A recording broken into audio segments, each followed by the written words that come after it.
આજે આપણે લોહીનું પ્રમાણ તેમજ હિમોગ્લોબિનનું પ્રમાણ વધારનાર એવા બીટનું સલાડ બનાવીશું. જે લોકો બિલકુલ બીટ ખાવાનું પણ પસંદ નથી કરતા ને તે લોકો પણ જો આ રીતના સલાડ બનાવીને આપશો તો માંગીને ખાશે. તો ફ્રેન્ડ્સ, ચાલો ફટાફટ બીટના સલાડની રેસીપી સ્ટાર્ટ કરીએ. તો અહીંયા મેં બીટનું સલાડ બનાવવા માટે 2 નંગ જેટલા અહીં બીટ લીધેલા છે, જેને મેં સારી રીતે ધોઈ લીધેલા છે. તો હવે આપણે તેને એક કુકરમાં બાફવા માટે લઈ લેશું અને 3 ગ્લાસ જેટલું પાણી એડ કરીએ અને થોડું મીઠું એડ કરીએ. મીઠું એડ કરવાથી તે ફટાફટ બફાઈ જશે. તો હવે આપણે તેનું ઢાંકણ બંધ કરીને 3 થી 4 જેટલી વિસલ ફૂલ ગેસ પર જ આપણે વગાડવાની છે. તો અહીંયા 4 વિસલ પછી આપણે ઢાંકણ ખોલીએ છીએ. તો ફ્રેન્ડ્સ, અહીંયા જુઓ, બીટ છે ને એકદમ સરસ એવા કૂક થઈ ગયા છે. તો બહુ વધારે પડતા પણ આપણે કૂક નથી કરવાના, પરંતુ બસ આવી રીતના 4 વિસલ વગાડશો ને એટલે એકદમ પરફેક્ટ એવા કૂક થઈ જશે. તો પાણીએ પણ બીટનો કલર પકડી લીધો છે. તો અહીંયા થોડો બીટનો કલર આમાં પાણીમાં જશે. તો તેને હવે આપણે એક ડીશમાં કાઢી લઈએ અને 5 થી 6 મિનિટ જેટલા તેને આપણે ઠરવા દઈશું. પછી જ આપણે આગળની પ્રોસેસ કરીએ. શાયદ તમે જાણતા હશો કે બોલિવૂડની મશહૂર અભિનેત્રી આલિયા ભટ્ટનું પણ આ ફેવરિટ સલાડ છે.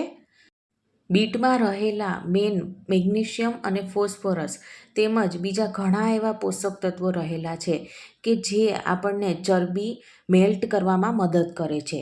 તો જે લોકો પાતળા થવા માંગે છે ને તો તે લોકો માટે આ બેસ્ટ સલાડ છે. અને મારી 100%ની ગેરંટી છે કે જે લોકો બિલકુલ બીટ ખાવાનું જ પસંદ નથી કરતા તે લોકો પણ અઠવાડિયામાં 3 વખત બનાવીને આ સલાડ ખાશે. તો ફ્રેન્ડ્સ, અહીંયા જુઓ, 7 મિનિટમાં તો બીટ છે ને એકદમ સરસ ઠરી ગયા છે. તો હવે આપણે આ રીતના છરીની મદદથી તેની છાલ છે એ આપણે દૂર કરી લઈએ. અને તમે હાથેથી પણ આવી રીતના છાલને દૂર કરશો ને તો પણ તે આસાનીથી દૂર થઈ જશે. તો બસ આવી જ રીતના બીજું બીટ છે તેની પણ આપણે છાલ ઉતારી લઈએ. હવે છરીની મદદથી આગળ અને પાછળનો આ રીતના જે ભાગ ખરાબ છે તેને પણ આપણે દૂર કરીએ. અને હવે આપણે બીટને છીણી લેશું. હવે એક વાસણમાં 1 વાટકી જેટલું છીણેલું બીટ એડ કરીએ. અને હવે બીટમાં છે ને નેચરલી મીઠાશ રહેલી હોય છે. તો આ મીઠાશને બેલેન્સ કરવા માટે 3 મોટી ચમચી જેટલું આપણે દહીં એડ કરીશું. અને હવે થોડું આપણે નમક એડ કરીએ.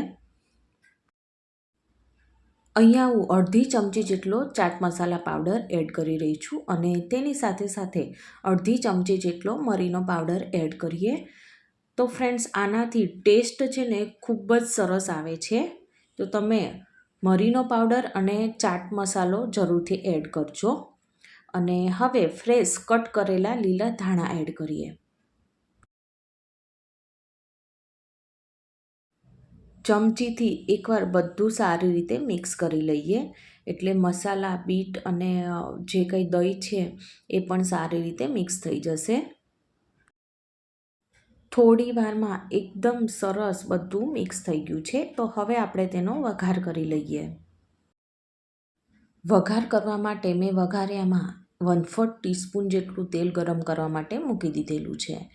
તો ફ્રેન્ડ્સ, અહીંયા જુઓ, તેલ પણ સરસ ગરમ થઈ ગયું છે ને. તો 1 નાની ચમચી જેટલી રાઈ, 1 નાની ચમચી જેટલું આખું જીરું અને તેની સાથે સાથે ચપટી હિંગ અને હવે તરત જ ગેસ બંધ કરીને 7 થી 8 લીમડાના પાન એડ કરીએ અને વઘારને તરત જ સલાડ ઉપર રેડી દઈએ. એકવાર ચમચીથી બધું મિક્સ કરી દઈએ અને ઉપરથી થોડા કોથમીરના પાન એડ કરીએ. તો ફ્રેન્ડ્સ, લોહીના ટકા વધારનારું તેમજ વેટ લોસ કરનારું આ સલાડ બનીને તૈયાર થઈ ગયું છે. તો ફ્રેન્ડ્સ, તમે પણ આ રીતથી એકવાર જરૂર બનાવજો. અને જો મારી આજની આ રેસીપી ગમી હોય ને તો મારી ચેનલને સબસ્ક્રાઈબ, લાઈક અને શેર કરવાનું ના ભૂલતા. તો આપણે ફરીવાર મળીશું એક નવી જ વાનગી સાથે. Thank you for watching.